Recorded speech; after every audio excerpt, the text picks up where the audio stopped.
오늘 제가 여러분께 꼭 나누고 싶은 이야기가 있어요.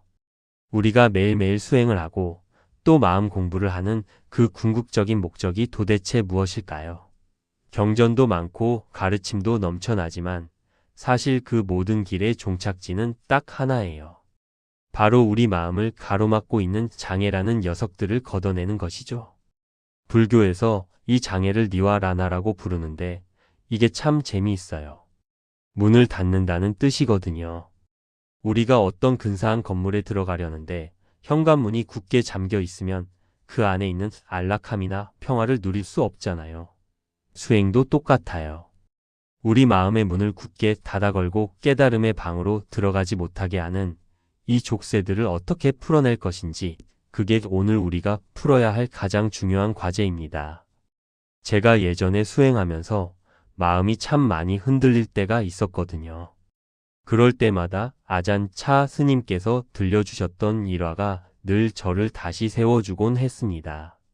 태국의 어느 시골 마을에서 며칠 밤낮으로 스피커를 크게 틀어놓고 잔치를 벌인 적이 있었어요. 마을은 축제 분위기였겠지만 며칠 동안 잠을 설친 수행자들은 괴로워했죠. 참다 못한 외국인 스님들이 아잔 차 스님을 찾아가서 스님, 마을 사람들을 좀 꾸짖어서 저 소음 좀 멈추게 해주십시오. 라고 간청했습니다. 그때 스님이 뭐라고 하셨는지 아세요? 그저 빙그레 웃으시며 이렇게 말씀하셨어요. 얘야, 소음이 너희를 방해하는 게 아니란다. 너희들이 지금 소음을 방해하고 있는 것이야. 저는 처음에 이 말씀을 듣고 정말 머리를 한 대 얻어맞은 것 같았어요. 우리가 어떤 상황을 싫어하고 괴로워하는 이유는 사실 그 대상에 우리 마음을 꽉 붙들어 매고 있기 때문이거든요. 소음에 관심이 있다는 건 무의식적으로 우리가 그 소음을 즐기고 있다는 증거예요. 정말로 아무런 관심이 없고 그 소리를 즐기지 않는다면 소리는 그저 바람처럼 귀를 스쳐 지나갈 뿐 결코 우리를 흔들지 못합니다. 시계의 째깍거림, 밖에서 들리는 차 소리, 세상의 시끄러운 소음들. 그 자체에는 아무런 죄가 없어요. 세상은 원래 그렇게 소란스러운 법이니까요. 정말 문제가 되는 건 그 소리를 들으면서 아, 시끄러워라고 반응하는 내 마음의 작용입니다. 저도 처음에 호흡 명상을 할 때 에어컨 돌아가는 소리가 그렇게 거슬리더라고요. 그런데 제가 호흡의 고요함에 완전히 몰입하기 시작하니까 어느 순간 그 소리가 존재하지 않는 것처럼 사라져 버렸습니다. 신기하죠? 욕망이 사라지면 장애물도 함께 사라지는 거예요. 우리는 흔히 5가지 감각이 우리 몸을 보호하려고 있는 줄 알아요. 그런데 수행의 눈으로 보면 사실은 반대입니다. 몸이라는 것은 감각들이 세상에서 마음껏 놀 수 있도록 자리를 내어주는 수단일 뿐이에요. 우리가 감각적 욕망에 매몰되면 그 순간 우리는 감각의 노예가 되어버립니다. 하지만 감각의 실체를 꿰뚫어 보면 비로소 우리는 감옥에서 걸어 나올 수 있어요. 그렇다면 감각의 유혹이 파도처럼 밀려올 때 우리는 도대체 어떻게 해야 할까요? 제가 직접 수행하면서 터득한 방법들을 여러분께 살짝 공개할게요. 가장 먼저 해야 할 일은 욕망이 일어날 때 그것을 억압하거나 피하지 않는 거예요. 마음속에 욕망이 솟구치면 아, 지금 내 마음에 감각적 욕망이 찾아왔구나라고 담담하게 이름을 붙여주는 겁니다. 마치 창밖을 지나가는 사람을 보듯 그저 아, 내가 맛있는 것을 먹고 싶어 하는구나. 내가 저 소리를 싫어하는구나 하고 그 실체를 객관적으로 바라보는 거죠. 이때 나와 욕망을 확실하게 분리하는 게 핵심입니다. 그러고 나면 내가 지금 도대체 무엇에 마음을 쏟고 있는지 그 관심의 방향을 한번 추적해 보세요. 외부의 환경을 탓하는 마음이 든다면 사실은 내가 그 대상에 아주 깊은 관심을 두고 무의식적으로 그 자극을 즐기고 있다는 증거예요. 내가 지금 이 대상에 마음을 주어서 이 욕망을 키우고 있지는 않은가? 하고 스스로에게 부드럽게 물어보세요.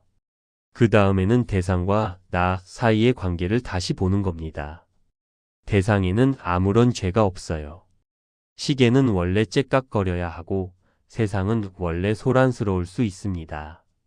대상은 자기 성질대로 하는 것뿐이에요. 그걸 탓하는 마음을 내려놓고 이 대상이 나를 방해하는 게 아니라 내가 그 대상에 반응하고 있었구나라고 깨닫는 순간 마음의 긴장이 탁 풀립니다. 우리는 감각을 통해 몸을 유지한다고 믿지만 사실은 감각이 놀 수 있도록 몸이 수단이 되어주고 있지는 않은지 늘 살피는 지혜가 필요해요. 감각에 끌려다니는 것은 결국 노예의 길입니다. 지금 느껴지는 자극은 잠시 스쳐가는 일시적인 것일 뿐 그것을 놓아버릴 때 우리 몸과 마음이 얼마나 더 깊은 고요함으로 들어갈 수 있는지 그 이익을 관찰해 보세요. 감각을 놓는 것이 곧 몸에 대한 집착을 놓는 길입니다. 마지막으로 다시 명상의 주인인 호흡으로 돌아오는 겁니다. 욕망의 흐름을 지켜보았다면 이제 다시 호흡에 마음을 부드럽게 실어 보내세요. 호흡에 깊이 몰입하여 그 고요함을 즐기기 시작하면 아까 나를 괴롭히던 그 수많은 감각적 자극들은 더 이상 의미를 갖지 못하고 배경처럼 사라지게 됩니다. 무엇을 없애려 애쓰지 마세요. 그저 호흡하는 즐거움으로 마음의 에너지를 꽉 채워버리는 겁니다. 도반 여러분, 욕망이라는 파도는 한 번에 사라지지 않아요. 파도가 밀려올 때마다 저는 늘 이 과정을 반복합니다. 억압하지 않고 알아차리고 관심의 뿌리를 보고 대상을 있는 그대로 인정하고 감각의 노예가 아닌 주인으로 서서 다시 고요한 호흡으로 돌아오는 일. 이것을 반복하다 보면 언젠가 우리 마음은 그 어떤 파도에도 흔들리지 않는 깊고 푸른 바다처럼 변해 있을 겁니다. 오늘 하루 여러분의 마음이 외부의 소리에 휘둘리지 않고 여러분 안에 이미 존재하는 그 고요한 평온 속에 머물기를 진심으로 바랍니다. 여러분이 마음의 문을 여는 만큼 그 문 밖의 지혜는 반드시 스스로 모습을 드러낼 테니까요. 아잔 차 스님은 1918년 6월 17일 태국 북동부 지역의 작은 시골 마을에서 태어났다. 초등학교를 마친 뒤 관례에 따라 3년 동안 출가했고 돌아와서는 집안의 농사일을 거들다가 20살 때 정식으로 출가했다. 24살 때는 아버지의 죽음을 계기로 삶의 진정한 목적이 무엇인지 깊이 고민하게 되었으며 여기저기 떠돌며 수행을 하다가 아잔문 스님을 만나 가르침을 받았다. 그 후 7년간 숲속 수행의 전통에 따라 수행을 했고 1954년에는 고향 마을 사람들의 초청을 받아서 고향 인근의 밀림 지역에 머물게 되었으며 제자들이 하나둘씩 찾아와서 왓 바퐁이라는 수도원이 시작되었다. 그 뒤 아잔 차 스님은 미얀마의 마하시 스님과 함께 상자부 불교의 대표적인 큰 스님으로 알려지게 되었으며 오랫동안 동서양의 수많은 제자들에게 가르침을 전하다가 1992년 1월 16일 열반에 들었다. 우리 오늘 하루도 참 잘 해내봅시다. 모두 평온하시길 바랍니다.